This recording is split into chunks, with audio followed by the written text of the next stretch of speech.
Kite presents An Hour in Hell, Episode 6, with Mark Hammond.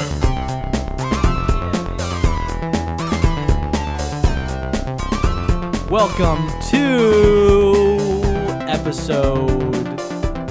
Okay, wait. Before I introduce the episode, I need to come out and say the last episode was not episode 5. It was actually episode 4. And then when I was editing the episode, I was like, oh shit, I said episode 5 throughout the whole episode, but it was episode 4. So I fucking just went with it. I labeled everything episode 5. It's a lie. It's not. So this is episode 5. This is going to look so confusing. No, this is episode 6. Welcome to episode 6 of the Kite podcast, where I, Jackson Rao, explore new music and art and get to know fellow artists. With me today is... Introduce yourself. Mark Hammond from Almost Porn. Mark Hammond from Almost Porn, which is your main project, right? Yeah, it's the main squeeze. And you play guitar. Guitar and sing. And you sing. Yep. And are you involved in anything else? Any side projects? Not musically, at least. We'll get into that. So, I mean, you can talk to me a little bit about your involvement in just arts in general. Like, you're in Almost Porn musically. Yeah. But you're interested in some other ventures. Well, I mean, I feel like my main goal or my end goal is, like, I want to be a director. Mm-hmm. You know, like, I want to create films. And I always feel like music and film, like, play off each other. Like, if you really think about it, before there was audio in films, there was always a piano track being played, even in silent films. So if you think about it, music has been in films even before audio was. So, like, they go hand in hand.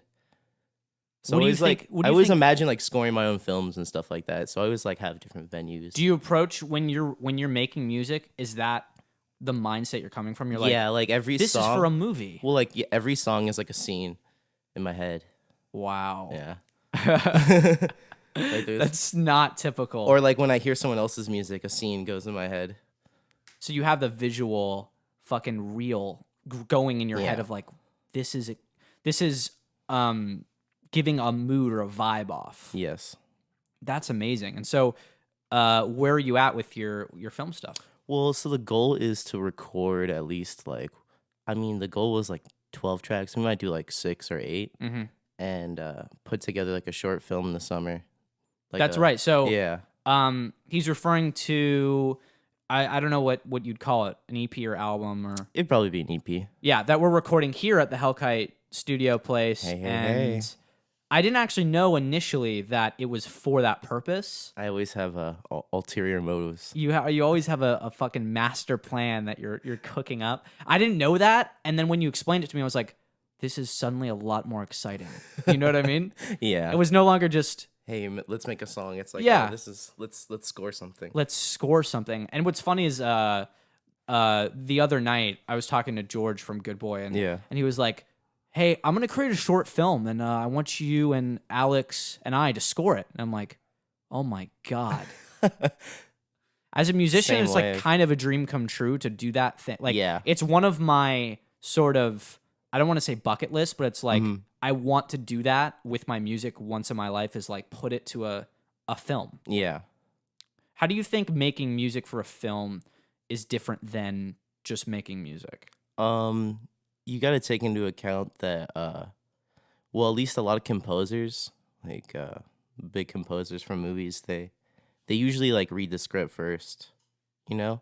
Yeah. And my whole approach is like I sort of make the music first. Yeah. And so like it sort of plays off each other.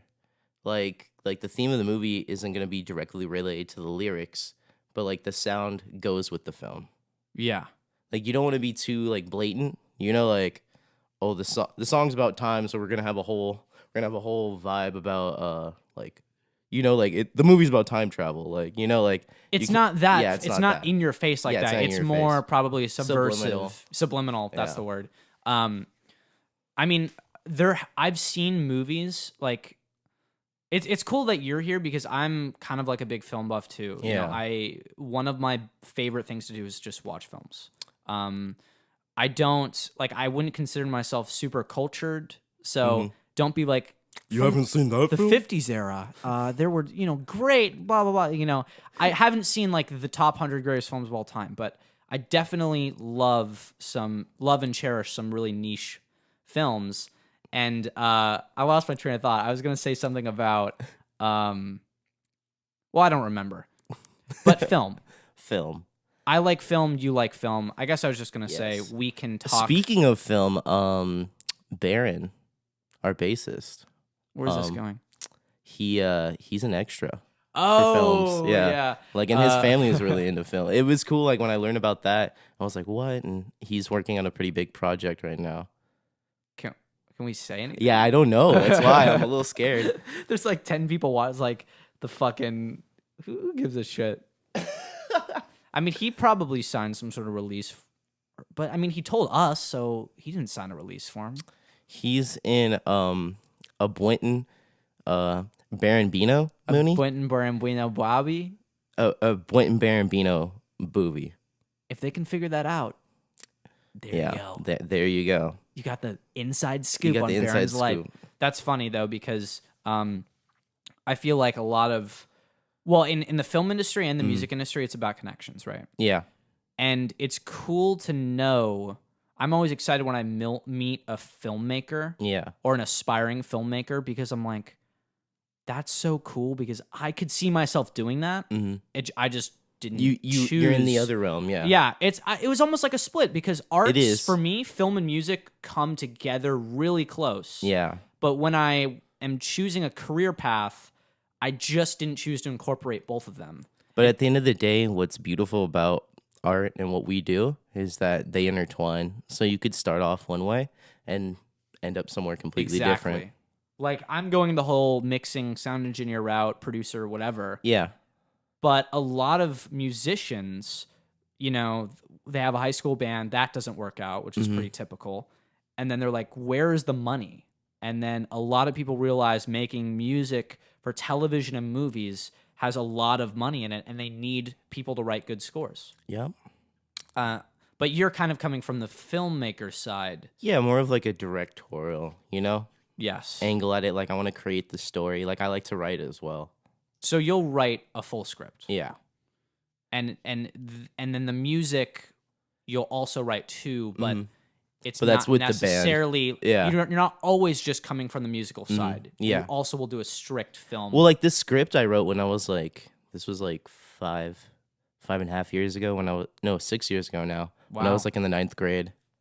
So that was like, it was an original idea back then. And now it's like, like it's been revised and it's been rewritten like 3 times. And I don't want to give away too much about it. No, don't. Yeah. Please don't. But it's gonna be fun. It's gonna be a fun summer. I'm really hyped for this summer. I'm excited for you, man. Okay, so your brief introduction is over. I'm gonna come back to that stuff because I really do want to talk about it. But we have 2 albums. Yes. You have one that you gave me. I gave you one. We did our little album trade. Do you want to? Why don't you go to yours? You want to go with mine? Okay. Yeah. Why don't So, you go to yours? To clarify, I found this through the robots on Spotify. They All right. recommended me. You're a Spotify guy. My robot. I feel like a lot of people out here are Spotify guys. I'm a SoundCloud guy. Oh, you're a SoundCloud guy. I'm a Well, I SoundCloud know guy. because I listened to your thing on SoundCloud. They're not. I had to download Spotify to listen to what you sent me. Oh, did you really? Yeah. I'm sorry. I made like an account with like an email from like middle school. Well, I gave you a link to the Spotify thing, and I thought he's got Spotify. It's Spotify. Well, my iTunes got hacked, so I couldn't use like my iTunes That's a thing? library. Yeah. iTunes get hacked? Yes. What do? They just download your music and they're like, I don't know, some weird shit. I got out of it, but I was hacked at a certain point. give us 15 Bitcoin and we They will were give you. they were like you're joking, but they're actually like I think they were. No, they were Japanese. And they were ransoming you. They weren't ransoming me, but I mean, I guess they could. They could. I'm not of any value to anyone, really. No, but I'm saying like that happens all the time. Like someone will hack an account and be like, oh, like they'll ransom your account. You're like, yeah, want like your give us, shit back? and it would always be Bitcoin or like some weird, like give us PayPal. Cryptocurrencies. Crypto. Give me 4.9 Litecoin. That's worth $3 billion. You're like 3.1 Litecoin. I got that. This is why I stick to music podcasts because like I could talk about anything for fucking 10 Ever. hours. Like if I had a cryptocurrency like Wiz on here, God, it would be the longest fucking show. Wait, okay. Do you remember the album name? I need to go into the links here. This was a band I'd never. Something else? Yes. Something else. I have the link. This is a band I've never seen before, or heard of, and this album came out pretty good. this year. It was Interesting. I listened to it while I was working out, and I'm trying to find the track I liked. I think so. This is weird because how I do this is I find an album and I don't really have time to like just sit down for 45 minutes and listen to something uninterrupted. Yeah. So like I like to multitask. Yeah. So for example, I was working out and I'll play it. But the downside to that is if it's not like an album that's pumping me up, Yeah. it kind of gives me like a negative bias. You know what I mean? Like And this album was pretty chill. it was chill. It was chill. Like, can you imagine me like fucking like pumping iron to some of these songs are cool for that, but I liked hold on, let's All right. introduce the album and the artist. It's yeah, of Something course. Else by the Brian Jonestown Massacre. That's a great Such name. a cool name. I thought at first I was like, this might be some hardcore shit right here. You thought know? it was hardcore? I was like, well, like, I mean, I'm always open minded, but I was like, the Brian Jonestown Massacre. I'm like, that could be indie too. Who knows? You know? It could be anything, really. That's why I think in my mind a good name can fit a band of any genre. I think like it almost comes back to like why we made like the name Almost Porn. Yeah. Is like it's just very like blatant out there. Like you probably won't forget it, you know?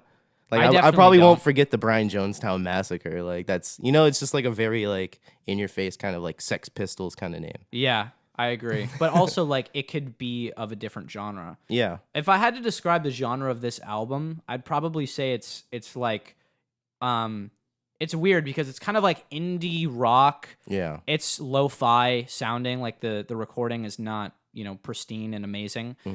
Which is part of its aesthetic. And then I would also say it's borderline like noise rock. Yeah. Like they start to get into that territory a little bit. You have a favorite track or two? What is Well, your just stuff? like when you were talking about noise rock, where was the song Fragmentation? It gave me that like Alice in Chains like dirt Oh. rooster vibe. Yeah. Yeah, and I was like, oh, this is cool. Like the guitar track was just very grainy. It was that noise vibe you're And talking the about. drums, yeah, it has that noise vibe, Yeah. right? The drums, for example, are super like super saturated and just like dirty. Yeah, Like trash can drums, just kind of like in a room, a dude just hitting them fucking hard. They're ringy, they're Yeah. not controlled. And what I like about the album is it's focused, it sticks to what it is and Yeah. just kind of lives in this world. It doesn't try and be a ton of different things. it is a really well blended album. Right? Like, the tracks are very related to each other. It's There's not all 9 over the place. tracks, and also Silent Stream is the final track. It's 8 minutes 16 seconds. I don't think I listened to the whole last track. I think I listened to 5 minutes of it, and it wasn't because I got bored. It's just like I It's just switched there's it things off. you got to do. Yeah, I don't remember exactly, Life. but I got through every other album or song, and I think for me, I liked My Poor Heart. Yeah, same. Uh, that was that- the famed. That felt like a Favorite track. concise song. It was and I think we should probably mention that some of the songs on here have no vocals or very, very little vocals. Yeah, I like that. I like instrumental pieces. Plus, that's one of those things that's like some people like that, other people don't. For this music, It always brings me back to like Moby Dick, Like Yeah, Led yeah, Zeppelin yeah. Type, like just throw one in there for the. yeah, and also just kind of that jammy quality of like we're just jamming right Yeah. now, and you're kind of just sitting in on this jam session. And that's why like every time live it sounded different, Like I feel like I love that. they would probably do that shit Yeah. in this sort of band. I would love to see that, honestly. Yeah, and it was one of those bands that I felt like it's kind of a musician band. Hmm It doesn't have the pop hooks. It doesn't. No, It's not. it but sounds completely just recorded, it sounds just like not fabricated. fabricated. That's a good word to use. But when melodies do come in, they're pretty strong. And I liked the vocals. Gave me like a Tom Petty kind of vibe, but like a little lower. Yeah, I didn't feel like he was trying very hard, which sometimes is cool in a vocal. He's kind of just like singing the stuff, and he's not like trying. He's know not what I belting mean? or anything, but he's got the vibe. I like it. Yeah. So I don't rate albums with numbers, by the way. I do what's called you can buy it, try it, pass. So those are your three categories. Okay. So Is that what buy this it- segment is called? It's This buy is it, this try segment it, pass? is called buy it, try it, Oh, pass. all right. I like that. So you can give it a buy, which is the highest honor. You can go above that if you want. Like you can. The last guy had on buy tickets, like no, yeah. He said this is a buy it, but this is a go to their merch table and meet them and buy a T-shirt. That's the highest honor. That's the highest honor. So I'll start first with this album. First impression, never heard of the band, never heard the album. It's a try it for me. Try it. What is try it? Try it, I think I would determine is try it the lowest? No. What is pass the is pass? the lowest. Pass is like buy it, okay. try it, pass. All right. Pass is like no one will enjoy this. Just fuck it. Try it for me in this context. See, it can change. Yeah. I think try it. I really liked it, but it's missing a little bit of quality in kind of the memorable area. I wanted to get more lost in the bass. Like the bass lick sounded really nice, but I feel like it wasn't loud enough for me. So like it wasn't like it sounded like I was listening like to one of my tracks, you know? Like I didn't get like lost yet. You know, like there wasn't I think that's the mix, because the mixing left a little to be desired. I get it's the whole trashy vibe, but I think it's lo-fi to a fault. Or at least it gets to that area where it starts to the bad mix almost. I'd like to see them signed, you know? I'd like to see like they could they you could know, be like, signed. I'm not sure. Oh, if they're already or not, I don't know, you know? But I don't know too much about them. Yeah, I mean, like, this isn't the kind of band that you mix professionally with, and you make it sound, modern. I mean, but if you go to like back to like the Black Keys, like they have like old, like EPs that like it sounds very, very trashy, you know? Yeah. Very grainy, almost like Jack White type vibe. But see, they do it in a way. And then like you get works. signed, and then you work with other like producers in the business, and things start to sound a little your cleaner. Sound starts to get shaped. Yeah. I feel like they're raw, a little too raw for my taste. So the reason I'm giving it a try it is because I feel like most people won't be able to get into it. Yeah. But it's not a pass, because you should still try listening to it. Yeah. And you might like it. But it is a little weird. I would give it a buy it. I would buy it. You would buy it? Yeah, I'd buy it. For the fact that like I wouldn't give it like the highest honor, you know? I'd give it a buy it for the reason of like the quality doesn't matter too much to me, because like as much as I love like classic rock, and that's like always gonna be my favorite genre. Yeah. I also like punk, I also like 80s punk. I also like the Sex Pistols and like the Misfits, and most of their shit is, very like lo-fi. I mean, I love old school punk too, and it's one of those weird things. Sometimes like I can tolerate it, yeah. and sometimes I can't, and I don't know why. It's that hidden element for me. But for what it's worth, it's almost a buy it for me, but it's just not quite. So I went try it, you went buy it. Buy it. Let's move on to the next album. So you can introduce this one. All right. And to clarify, did you also kind of discover this semi-new, or this is like one of my it came out this year, but this is like one of my favorite artists. Awesome. Yeah. That's totally fine. I saw that the album came out this year, and I'm like, that's good. That's really all I needed. Yeah, I was like, can it come out this year? Because I was gonna play another artist, but then I was like, oh wait, I remember bumping this when it came out. And I like that these two bands are totally different. Oh yeah. Oh yeah. What genre would you define? Bones. Yeah. So hold up. For some reason. That's what they're called, Bones. No. It's wait, sorry. Guy. It's it's a guy. I'll get into it one sec. I'm just trying to. It's Sesh something. Team Sesh. Team Sesh. Team Sesh is their group. Like so Bones is like one of the artists. He raps and he does like vocals and some songs and sings, and it's him and like a group of producers. Okay. Like he has like 4 or 5 different. That's why like this album, Augmented, is with Cat Soup. Cat Soup is the producer, and he has like this very avant-garde, in my opinion, vibe. Yeah. And I really like that. I So like Cat music Soup- that sounds different, but they're all in Team Sesh. Team Sesh is like the name and the brand, you know? Yeah, so this is Bones rapping with Cat Soup Producing. Yes. So this is basically like 2 dudes. Yeah. Okay.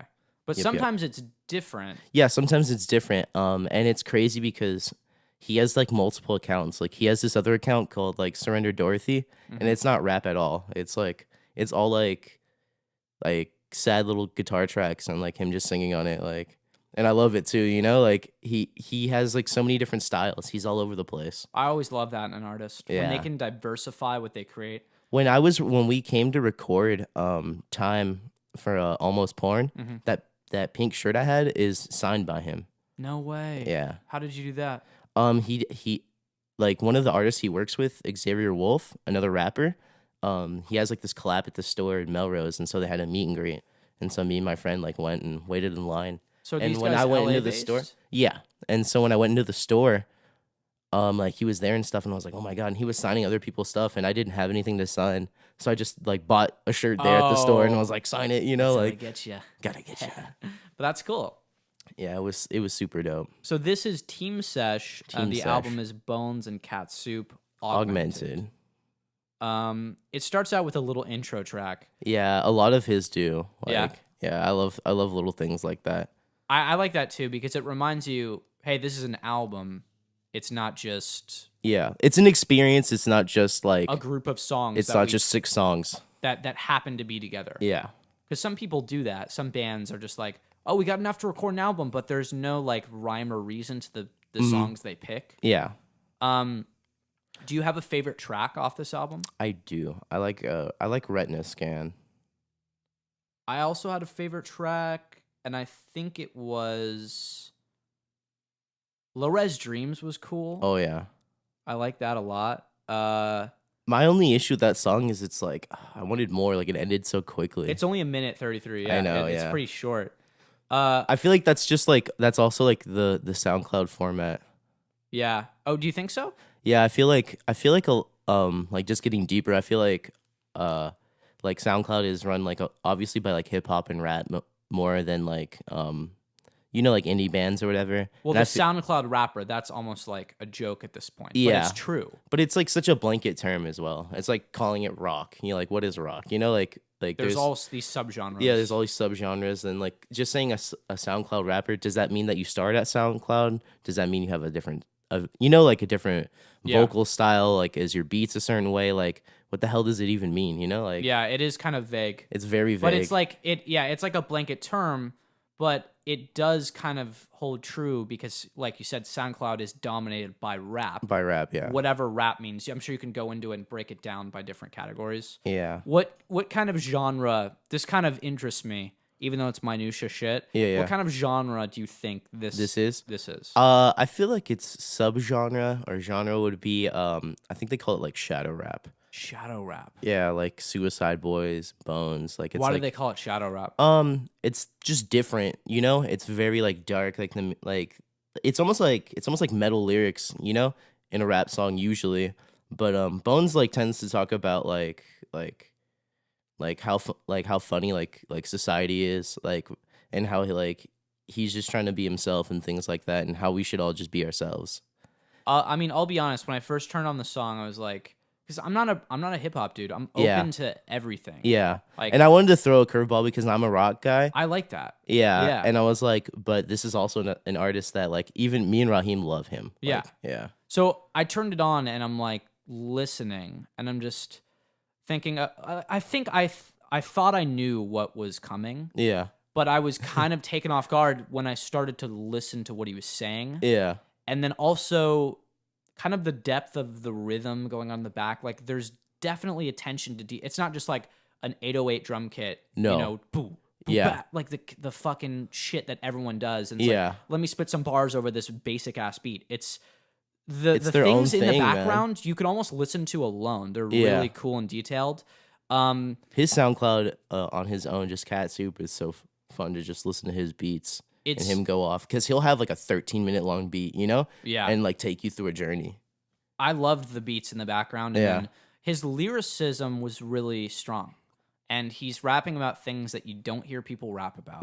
It's not about like his car or his clothes or anything like that. It's about it definitely felt kind of existential. Yeah. And sort of above. I feel like that's the perfect term out of for your it. head Yeah. sort of lyrics. I mean, you can probably tell from some of the fucking names: retina scanner, low res dreams, flawed design. Like, it's like he's pondering his own fucking creation, you know? Yeah. Which I respect, and I love that shit a lot. And then on top of that, it wasn't like, at first I thought it was going to be some mumble rap shit. Yeah. And I was like, I can't stand mumble rap. I don't know if I can even get through this album. Yeah. And then I realized it wasn't mumble rap, and it was a lot more rhythmically centered. Like, the way he delivers lines have an actual grounding in the beat, which is like, wow. It amazing. almost adds like this rumble, like how low his voice is sometimes, and then like how it like fluctuates, because like, I mean, and not even just this album alone, like he has so many different styles. Yeah. So like he'll be low on like one whole album, and then the other one he'll like have like a singing vibe, or have like just like tracks in the background, and then he raps over them. Like, Yeah. and then he uses so many different producers, so everything sounds different. I feel like you could also almost class up, like, I feel like, because like I tell you, I always put a scene in my head when I listen to music. When I hear Bones, or at least this album for sure, with Cat Soup, all I think honestly is like vaporwave, like Tron type, like, Oh, that's interesting. like I got hacked, you know, like, and I got I stuck see in my the Tron. computer type. I see what you mean. Kind of that. I mean, it's like that cyber world. Yeah. Right. Like That's that what- cyberpunk. Yeah, kind of that's feel. the kind of vibe I always get when I listen to Bones. I love that. And what you said about how he has different producers, so it changes everything. Yeah. The other projects he has, I think that's really cool, because there's always this pressure to stick to your style, stick to your genre. But then if you stick to your genre, you don't attract new fans. You know, like there's like this, like, do I just stay loyal to my fan base, you know? Yeah. And stay underground, or do I expand? But I mean, even just beyond fans, Yeah. you can. A part of being an artist is expressing yourself, and if you're feeling like The making same a different for genre, Yeah. Like, how can you feel the same for so long? Well, I don't think people do. That's Yeah. why I think it's bullshit when you can make the same music for 20 years. Yeah. At that point, you're kind of phoning it in. You know. I feel like that's going to like classic rock, that Doors album, Morrison Hotel. Like all their other albums are like very jazzy, you know, very bluesy, and then that album like has some pretty hard songs in it, and I always liked it just because like they switched it up. Yeah. I mean, it's funny because I always get on this topic, and I talked about it maybe 2 episodes ago, and it's kind of the question of, should a band stay true to its genre that it's created? Like, a lot of bands, their debut album, they get really big from it, and they sort of manage to carve out a little section. They're like, hey, this is our style. Yeah. And everyone knows their style. And if you've done that, great job. But how long do you do that for? Yeah. You know? And I honestly think there's something to be said about having just side project upon side project. It's cool because you can have your main venture, you do your genre, and then you have your solo shit. Or you and can your do side something stuff. You can completely do- different. Exactly. You do whatever you want. I feel like that's what I respect about Raheem, is that like, you know, like he was in Swells, you know, and he's always been about like rock and like, you know, Yeah. and like just being a drummer, but he's also always been about rap, and like always been about like making his, like trying to make his own beats, and like trying to record and rap over it. Yeah. Like ever since I've known him, like, you know, since high school. So and like it's cool like that, like that you have those different worlds, is which that's why I always call it, like, you know, you live these different They are worlds. like different worlds. And sometimes they cross over. Yeah, and that's beautiful as well too. And then you get, Death Grips. It's like a combination of 2 different genres being blended. Yeah. And that's when shit, like, and also like Beastie Boys. Like, there's all these examples of bands that bridged gaps. Oh yeah. I mean, you could even go modern, like Little Peep, you know? Like he was a rapper and a singer, but like all his tracks were like very like emo based. Yeah. Very you know, like there's a song called Luna where he that's the Smashing Pumpkins track that he samples in it. Oh. What is it called? On the kinda Run. funny. Yeah, it's called On the Run. That's the name of the song. And they take that Luna song and they like sample it in there, and I was like, wow, that's cool. Yeah. Isn't that weird how modern artists are now sampling 90s stuff? I think it's funny how every rapper, and I'm gonna say this, like all these like new rappers want to be Kurt Cobain, but they don't like.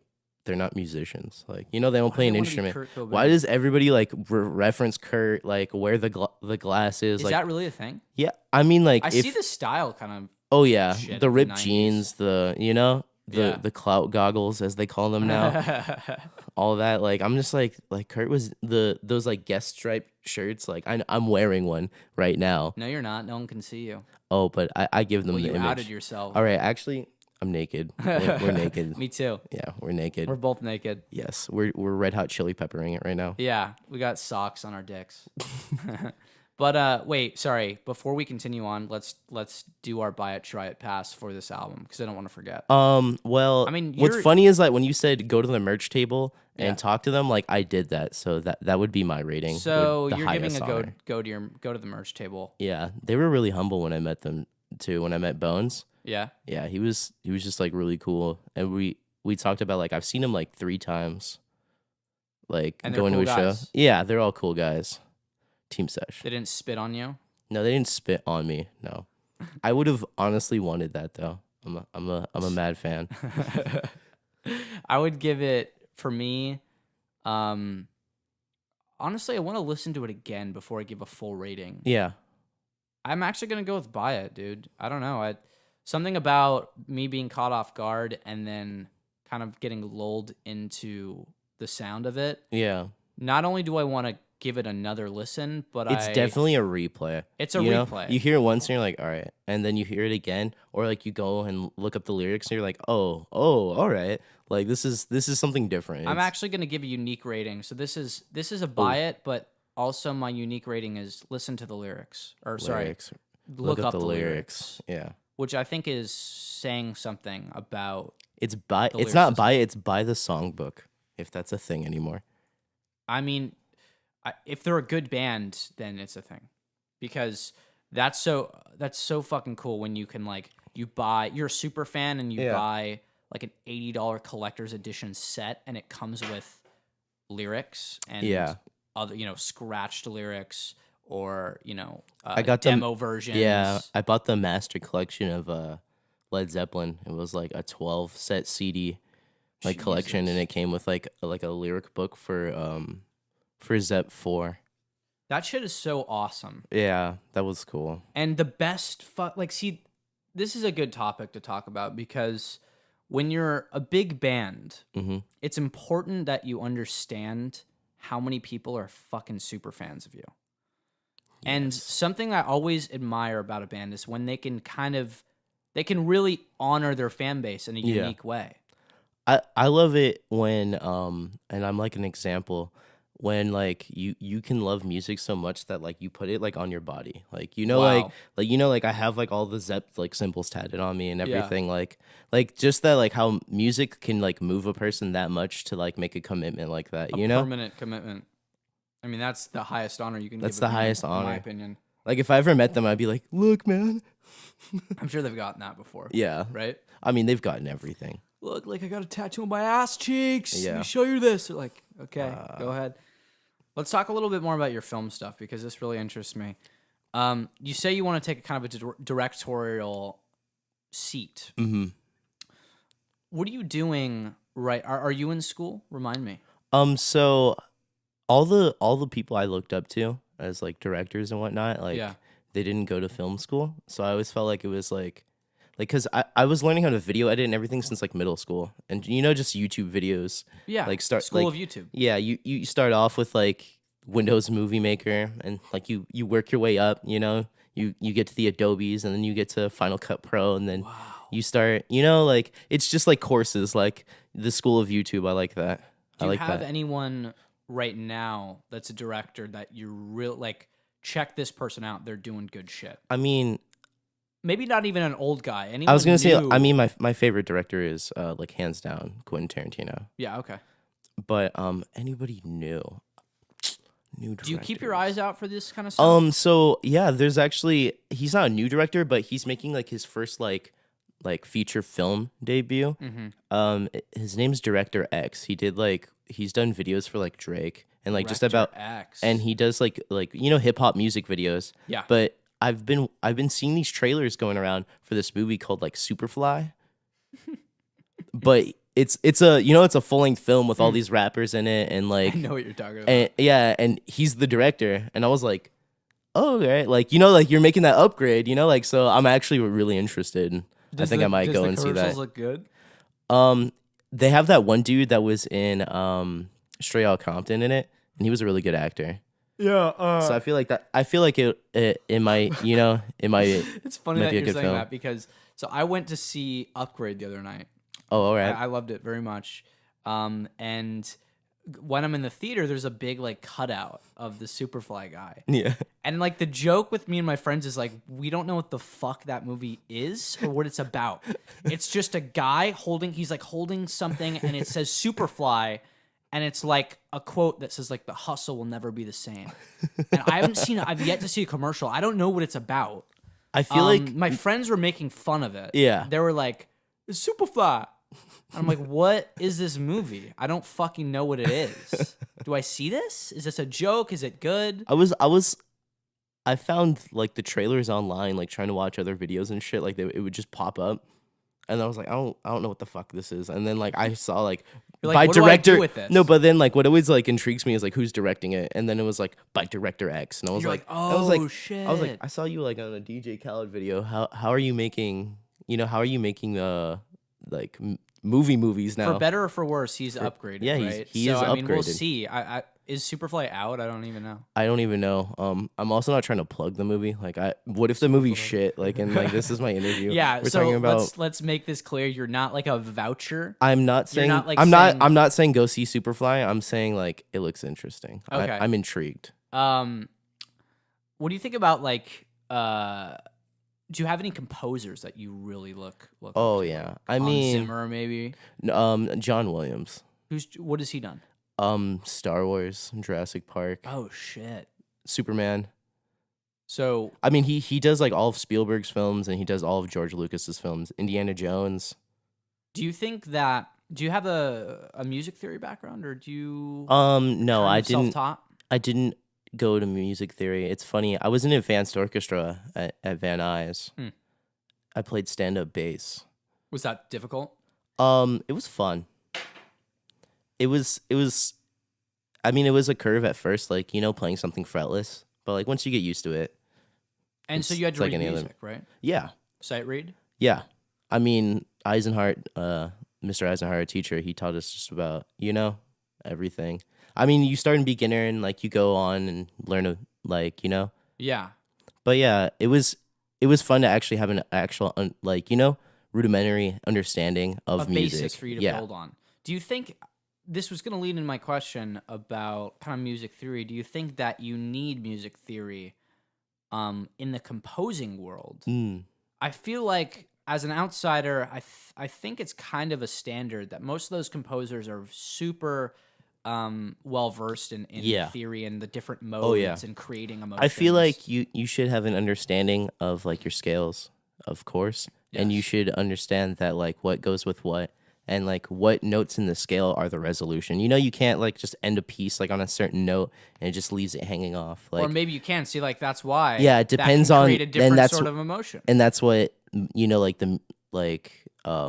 makes like film composing so fun. Right. Is that you can do so much like that. Unconventional things and kind of get away with it in the context of a scene. Yeah. And you probably have producers that are on the film cast or whatever that are saying, hey, okay, they give you the reel. Yeah. And they're like, we want some sort of dark brooding track. And then you're left to just fill in the blank. Yeah. Which is that's so cool to me. And I think what makes it so cool is that when we're creating music alone, we almost have no direction. It's kind of just, I have my instrument and I can go anywhere. Yeah. And sometimes It's like pointing a laser pointer at the sky. exactly. That's a great analogy because it's like you have this massive amount of options, and it's sometimes overwhelming. And you don't even know what you're about to hit. No. And then so when someone gives you direction, they're like, okay, I want this emotional impact. Yeah. It almost feels like easy for me to be able to start at least, because I can be like, okay, I know what I need to end up with. I always feel like I just doodle around and then I'm like, that sounds cool. And then I just like, iPhone memo pad it and then just start building off of it. And then like other little doodles. So I'm like, all right, that sounded cool, but I'm gonna put it in the same key as this. Yeah. And now we have a song. So let's talk about what's your approach to songwriting? I mean, if you are creating an album, I mean, you've created this, you have what, six or eight tracks that you've written with your band? I have a lot written. I have like I'm sure it's you have close more, to like right? 18 songs. Wow. Yeah, written. So, I mean, firstly, are you sort of the head honcho when it comes to writing, or it's a collaborative effort, or? So the whole thing with Almost Porn is that like we've selected and we've taken people that have already, been in the scene Yeah. and have already like had like their band, had their high school band like Rush, and we're trying to like have everyone put in like their own input. At the end of the day, I write the song like and like I feel like I'm leading everyone into like their own vibe. Like like at the end of the day, like someone will make a suggestion, and like instead of like it being up to me, I feel like it's mandatory that we put some, like that we Yes. like that we listen to each member of the band, and like that's what like comes out with almost, in my opinion, like the best kind of music So you're taking, input from everyone, combining it into, so and then I'll play something, and then like they'll just like how I introduce the song is that I'll write the guitar track, I'll write the lyrics, and then we'll go to band practice, and I'll be like, all right, I have this song, and I just start writing, and I just start playing it, and like you said, it's a very jammy vibe, and we just start jamming to it, and then it becomes a song. It's weird. It's like I have like the like a little bit of fire, and then like everyone just like puts in their gasoline, and then like it's a song. And then do you sometimes have sessions where you start with an idea and you jam and you realize, this actually isn't going to work, or like maybe there isn't enough here to create something? Not yet. Not yet. Not yet. Good. Yeah, each thing that we come out with, like, because sometimes like it'll just be jammy and we don't turn it into anything, and just be like, wow, that was just a really cool jam, like. Wow, yeah.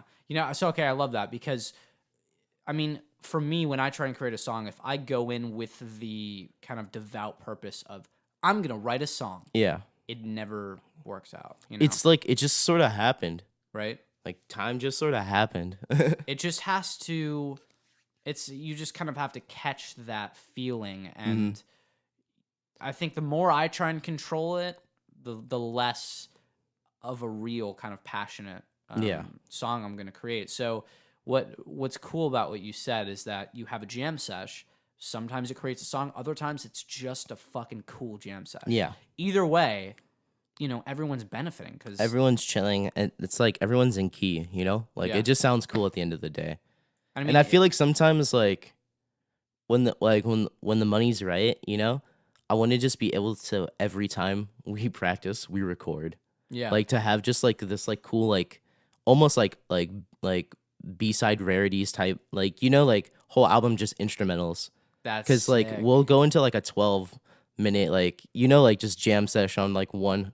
Like Baron will just start something, and then like and then Raheem will be playing, and I'll be trying to tune at first, and then like I finally get in tune, and they're still jamming. I'm like, fuck it, just jump in, and then we just do something. Like Yeah.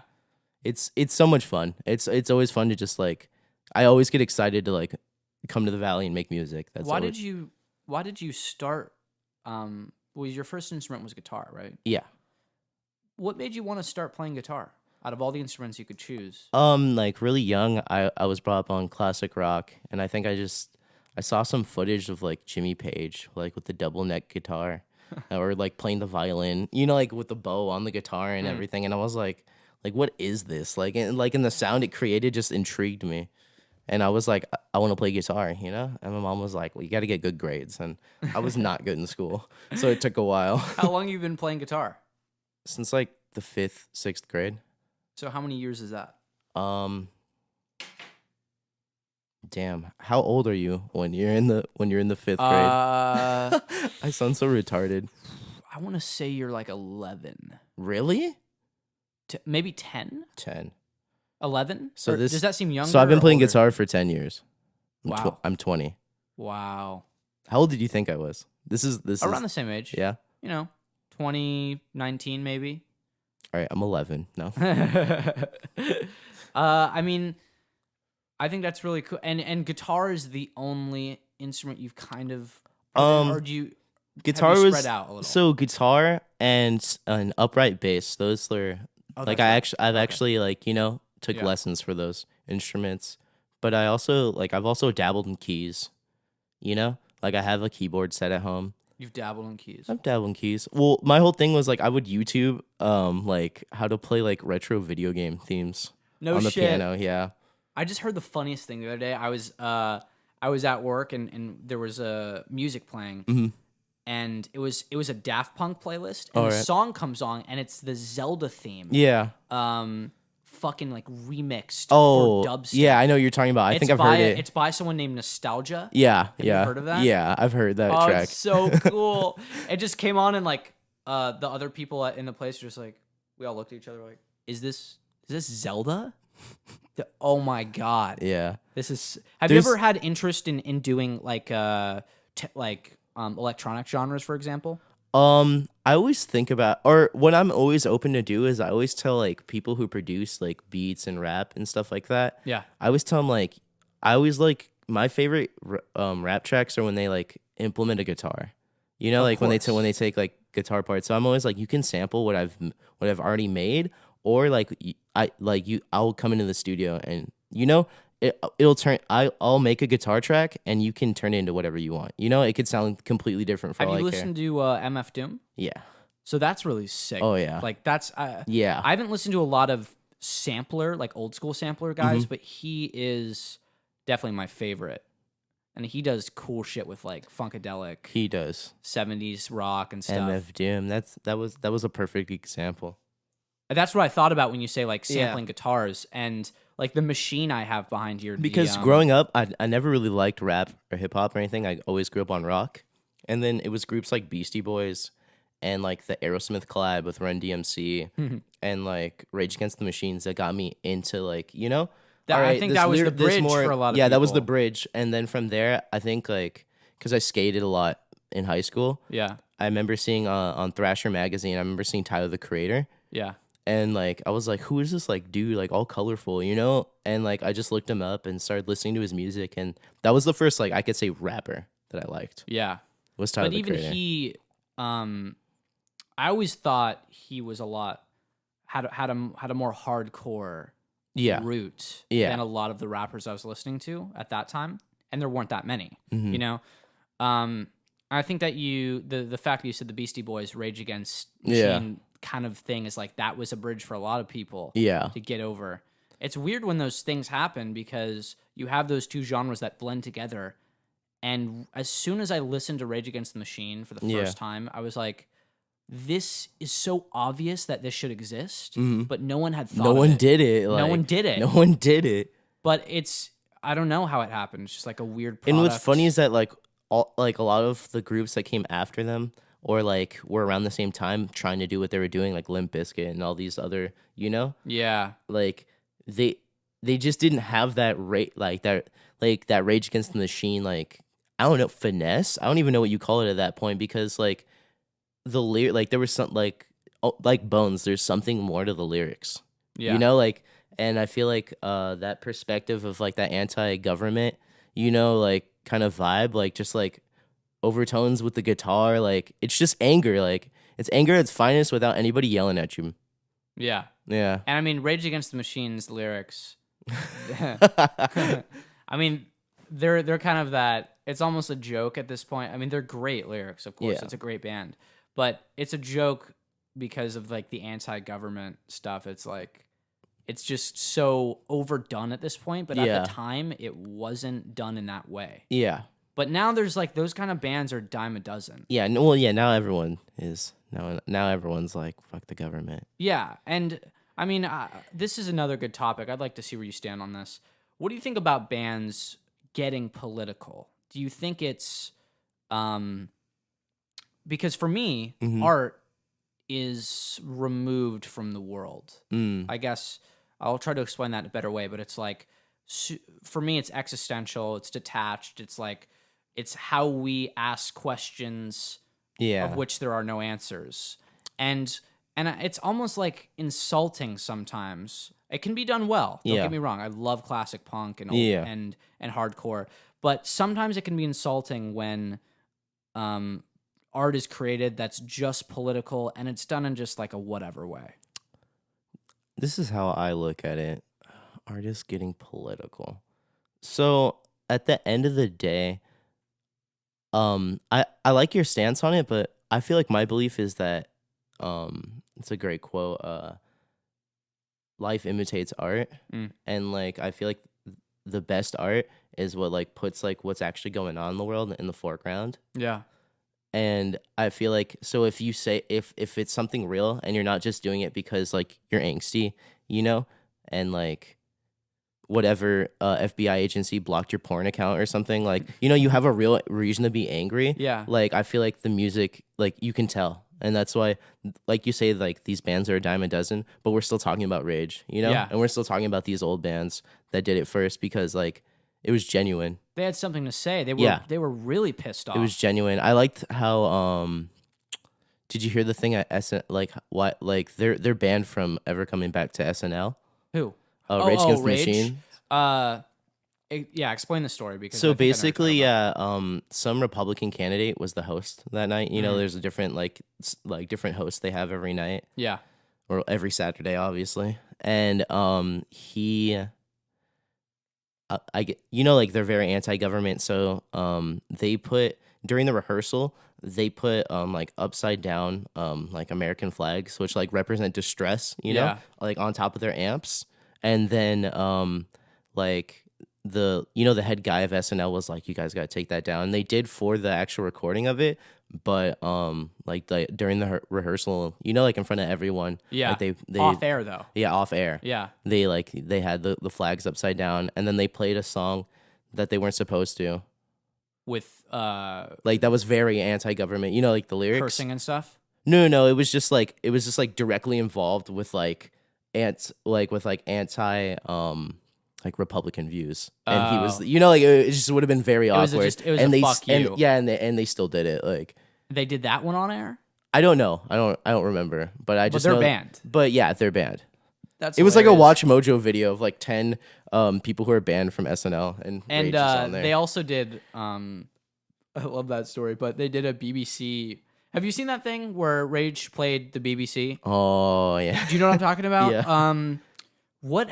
Oh yeah, okay. So they were playing a song or whatever. Why are they on the BBC? I have no fucking idea. When was that even? It wasn't like too long ago. Well, I feel Maybe like 8 years ago. I feel like a lot of bands have that BBC session. They had the BBC session, but it just felt like, were they relevant at that time? I don't remember. Was this not too long ago? When was this? No, it had to be a while ago. Anyway, they played the BBC session, and I think they have 3 tracks or whatever. Yeah. And then the last song they play. What's their Bulls hue? on Parade? No, not Bulls on Parade. Fuck you. Yeah. Fuck you, I won't do what you tell me. They start doing that because they're told not to curse. Yeah. And they respond by saying, fuck you, I won't do what you tell me. Yeah. And it was one of those like classic live, we gotta cut the live set, cut the feed. And they cut it, and they were like, they fucking were banned from that shit. Oh, too bad. Well, isn't it now called like Prophets of Rage, and they have like a different singer? It is? Yeah, they have like Chuck D or something. Wait, I'm gonna Spotify like it's like that. Is that real? Yeah, it's called Prophets of Rage. It's pretty sad. No, I'm kidding. What happened to They don't like each other. Really? Yeah, they don't like each other. You knew exactly what I was gonna ask. Like, Yeah. what happened to them? I know. Prophets of Rage is a thing.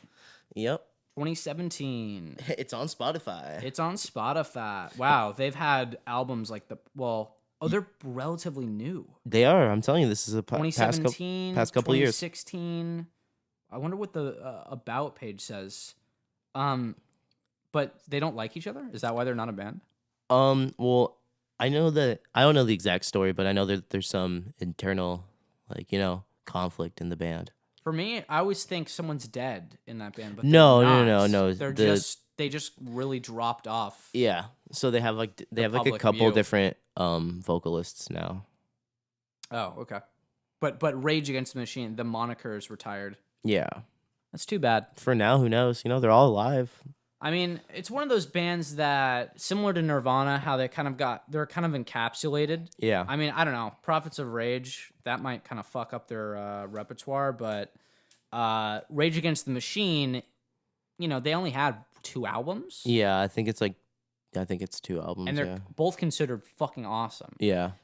By the way, they cover a Minor Threat song. Did you know that in one of their albums? No. That's such a good song. It's called Threes and One. It's called In My Eyes. I love that song. In My Eyes. I have the Minor Threat album, and my buddy was like, "Listen to this Rage Against." It was one of those things. It's like, dude, check out this Rage Against the Machine song, and I'm like, yeah, that's a Minor Threat song. But they do it so cool. Yeah. I mean, they're just paying homage to the I'd like to do that at some point. straight edge punks. Yeah. Though I don't think Minor Threat was straight edge. I know. Oh no, it definitely. Never mind. Yeah, Minor Threat was dead. There's a song called Straight Edge on their album. They're definitely straight edge. So talk to me a little bit about your.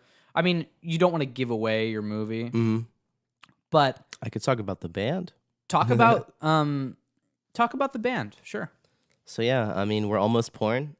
We still haven't even done a show. Yeah, that's another thing. You guys are. How long have you been playing together? That's actually what I want to hear. It was a dabble at first with a couple. Like we're trying to get the vibe right, the people in the right places for a couple months. But I can say we've been actually hard at it for 5 months. And 6 you've months. known Raheem for the drummer. Yeah, for 6 years now. Wow. You guys meet in high school? Yeah. And you feel like you have a good chemistry, right? Oh yeah, I mean, he's my best friend, Yeah. So it's always fun to make music with people you already hang out with all the time. Just cuz I don't know, there's so many things that don't have to be said, you doesn't have to explain something to me, I already know. You just get it. Yeah, I just get it. And you guys, you're not all I just want to say I'm not into music theory either very much. I know a very little amount. Yeah. But it's always interesting. I believe Raheem, he took music Oh, theory. does he have? He has a Yeah. little bit of that knowledge. Yeah. But you guys aren't the way you converse when you're really tight with musicians. It's not. We try to have more of a jam vibe. Right. And we could be uptight if we wanted to. We have the background, but I feel at the end of the day, the best music sort of just comes out, and it might start as an improv, but obviously eventually we're yo, record that shit. I mean, how I've always made music in band settings is just someone plays something, and you're like, "Hey, what are you playing?"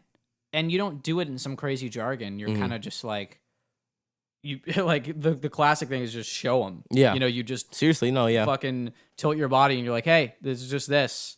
Okay, I got it. And then they're starting to play, and then sometimes you'll play it wrong. And then that breeds a Something creative different, thing. So there's something to be said, and you guys always go for the total jam route, Yeah. which is apparent in your music. The first single that we've recorded so far is Time, and it's super jammy. Jammy. I remember that was your first response. Yeah, which I like. And I should have seen that coming because Raheem, as a drummer, is really jammy. Yeah. I honestly just let him do his thing. Yeah. It's amazing. I just love how the drums came out. It's probably for the best that you do that because it might be easy for some people to see a band like yours and think someone's got to tighten down on that. Someone's got to clamp down on that. Yeah. But I feel it really comes down to what inspires us, and I feel Led Zeppelin is a big influence for me and Raheem. And a lot of their stuff is very, there's certain songs where when it cuts away and they come back into it, it's not really on count. It's it's just a vibe, and they all look at each other, and they just do it. And that's I love why that. I wish I could have done recorded you guys live. Yeah. Because you probably have such a cool chemistry live. I feel And- like at least for the next track, I'd like to do something where like at least me and Baron play together. Yeah. Like we suggested before. I think that would probably that'd be cool. fun. And also, you said you've played 0 shows, Yeah, we're very exclusive. but you, Our price tag is $1 million. That's Oh, why, so that's why you played why. 0. No, I'm kidding. but are you gonna play any? Yeah, shows? no, yeah, we have a couple things trying to line up. It's gonna be we were planning for it to be at the end of this month, but it's probably gonna be at the beginning of next month. Yeah. And I have a close friend of mine who's throwing a show, and it's for like suicide prevention. Oh, cool. Yeah, and Where's that at? It's hopefully gonna be at the hi-hat. Oh, sweet. Yeah. See, I've wanted to play at the hi-hat. Yeah. That's like the cool thing is people are playing there now. And how's that venue been around for long? Because I've just started hearing about it. But I feel don't like know. it's- I mean, I moved to Highland Park around like a year and a half ago, Oh, okay. so it's been there since I've been there. Yeah. So I don't know. So It's a hopefully cool you vibe guys- though. Hopefully you guys play that. I mean, Mhm. I'd like to get you guys in on some shows. I mean, Good Yeah. Boy right now is like we're off the grid. You know, we're recording and we're like in our little cave. Yeah, But I just which feel is like you good. guys Which would, is good sometimes. I feel like you guys would slot in really nicely. That's what I'm saying. You throw us in. You know, No, it's almost porn. no, we will throw you in. I mean, I don't have control over that, but I do. people talk to your people. I'm the puppet master, so Oh, all right. you know I can just slot you there. 6 o'clock, boom. You got 400 people there. Wow, Yeah, that'd be nice. you're well. No, I'm just kidding.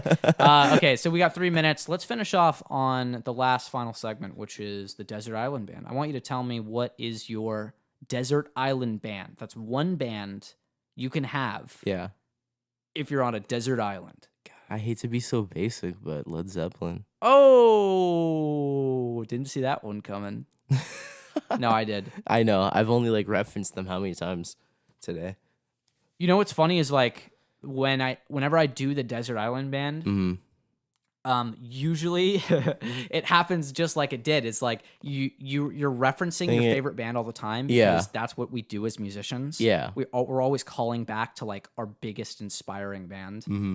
And then when you do the Desert Island Band, it's like, like, well, oh, there you it's go. the band I've been talking about for the past hour. Yeah. Cool. I mean, no, but no shame in that. What's your desert island band? What did I say?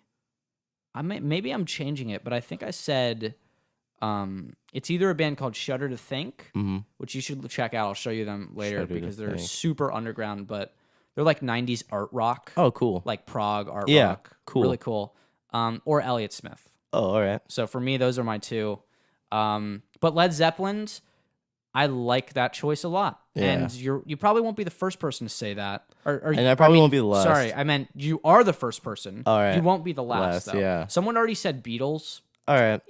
You know. I mean, I'd be satisfied with the Beatles. No, that's the thing. I would, but it's like, I guess because they have a lot of music. I'm you know? expecting too much from people. Like if I said Nirvana, like I'd be listening to like 3-4 albums my whole life. I'm already sick of Nirvana. I mean, I love Nirvana. You also want to think of someone who has yeah, I mean, I do too, but Yeah. it's like for a desert island band. Yeah, no. You have to think of their discography. Led Zeppelin has tons of music. Mm-hmm. The Beatles have tons and tons of music.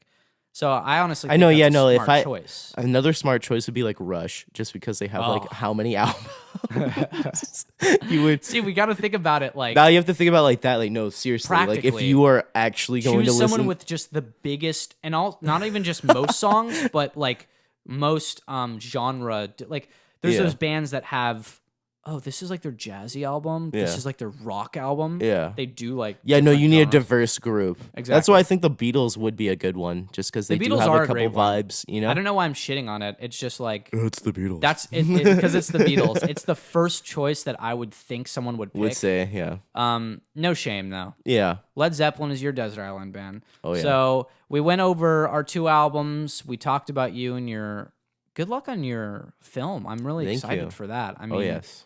I'm indirectly a part of it Oh, because yeah. I'm recording your Oh, yeah. score. We'll try and throw you in. We'll try and throw you in. Yay. We'll make you just a clerk or something. You know. Do I get a line? What do you want? That's my line. No. Yeah. What do you want? I didn't even think about it like that. Yeah, that's your line now. What do you want? I'll say what you're the director. I'll say whatever you want. And you'll just have a Burger Record shirt on, like you do have. So and we'll just have a I just wanna be paper like- hat on you. And I you're just want to like, be like a teenage, like a fucking. We'll get you a retainer or like one of those like the Metal Gear things. I very much. You I want. very much want like just I'm the summer job teenager. What? What? What do you need? Like wearing a burger shirt. Yeah. What's up? Okay, cool. So I'm gonna be in your movie anyway. It's official. That's now. our hour. Final question to you. Do you want to try out the gauntlet? I do want to try out the gauntlet. Great. We've got a go on the gauntlet. I'll explain what the gauntlet is. I'm gonna have a sound effect. Good gauntlet. I really do. You don't know what the gauntlet is? Oh my god. You're not. So the gauntlet, for those who don't know, is a challenge that the guest of every week can embark. It's optional, but they can embark upon it. Should be mandatory.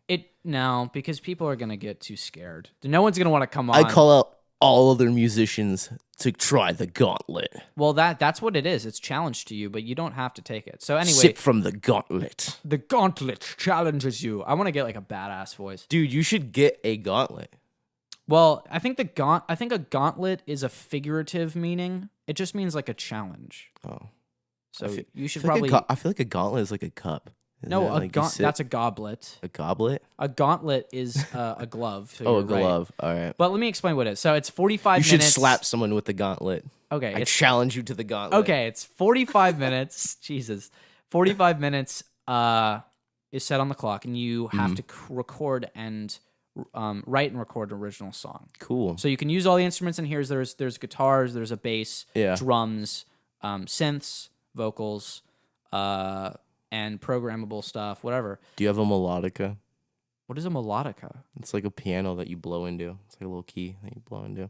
I will only. Yeah, we have a melodica. I will only record with a melodica.